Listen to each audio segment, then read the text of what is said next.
ښه سلیمان وروره سفر په اړه راته خبرې وکړه. سفر دې څنګه تېر شو؟ ډېر وخت دې سفر کې تېر کړو، کلي ته اوس راغلی یې. سفر دې څنګه و؟ وروره مسافري ډېره سخته ده. سفر د سفر دې ورک شي.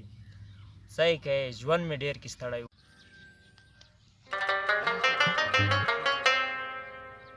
دا خو چې د سفر نه راشي نو والله ځانه دې خان جوړ کړی وي سړیه، نه د کور کار کوي، اوس په کور کې لرګي نشته، دا به څنګه کېږي؟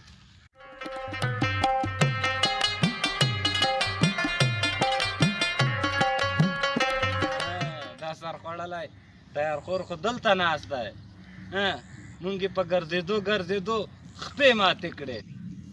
هلکه سلیمانه، لالا څه خبره ده؟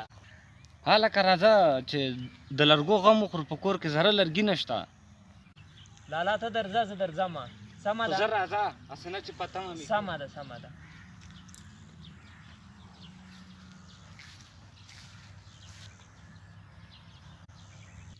اسې په وروره یو خو مې لالا 2 ورځې کېږي سفر نه راغلی یم، اوس راپسې ګرځي چې راځه په کار مې. خیر لالا دې مشر ورور دی سلیمانه یار، مه غوسه کېږه. نو هغه هم تا ته بده لار نه ښایي، خامخا د کور کارونه دي، نو حتما ته باید ورسره مرسته وکړې. خیر دی، بیا به شي، بیا به سره ملاو شي. اسې په یاره لالا مې په تمه ده، زه به لاړ شمه. ښه ده سلیمانه وروره، بیا به انشاءالله ګپ لګوو که خیر وي انشاءالله. انشاءالله د خدای په امان، خدای ته مې سپارلی. خیر اوسې.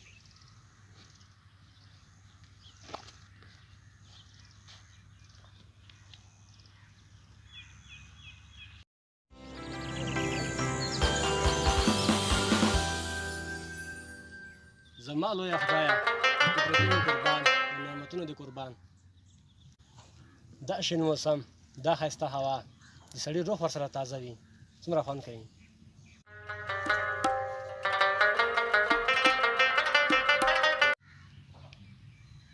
سلمان سر خوړلی کوم ډېر ځنډ وکړو، هغه د سلمان هم راغله خره سره. لالا زه راغلم، کومه ونه چپه کوو؟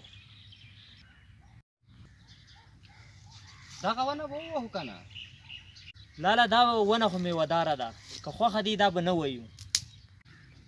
په میوه میوه یې څه کوې؟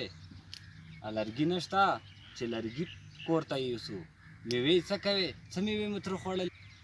بس لالا تا خوښه ده نو، دا خو میوهداره ونه ده نو.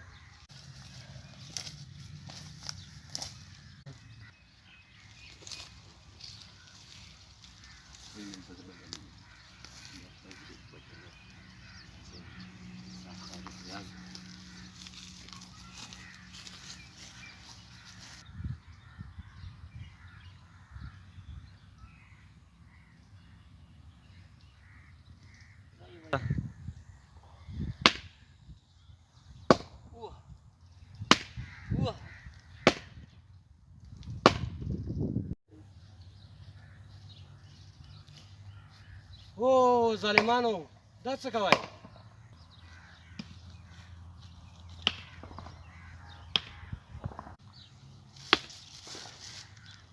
ظالمه، دا شین موسم او تا ته برګر اخیستی دا شنه ونه ویې. ولې تا ته یې څه؟ خپله ونه ده وهمې، ته لاس وکړې. ای کاکا، ته د شنو ونو ګټو نه خبر یې چې څومره ګټې لري د هغه؟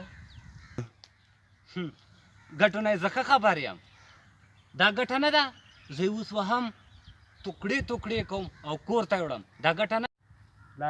لالا دا سمه خبره کوي، ما مخکې ته وی دا شنه ونه نه به وهو. ها زه چې ولاړم تا ته د خبرو ضرورت نشته. تا ته چا دومره جرأت درکړو چې زما په مخ کې خبرې وکړې؟ بېګا ته په کور کې لرګي نشته او ډوډۍ به څه پخوې؟ دې غم در سره شته؟ کم عقله.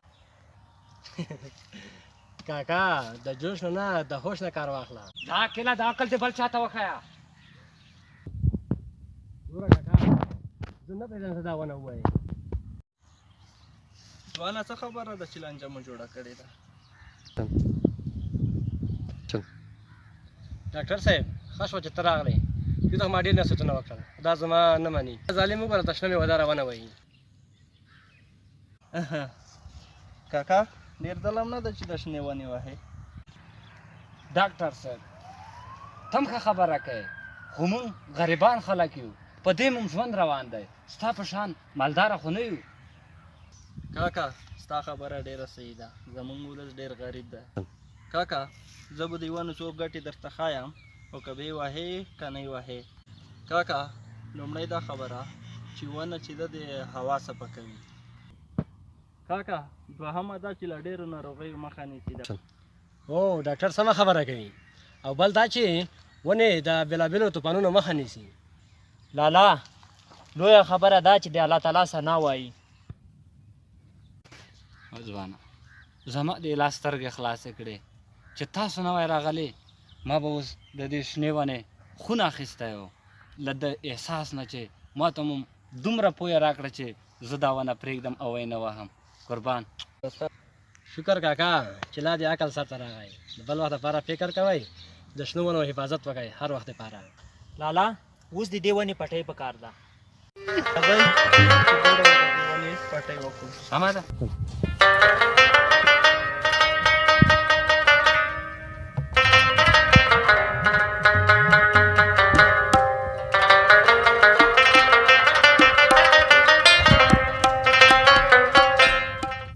تیاره مازغه مو را خلاص کړه ځوانانو. قربان مشم له تاسو مننه. زما واده ده د نن نه پس به بیا شنې ونې هېڅ کله نه وهم. واده مې ده واده مې ده.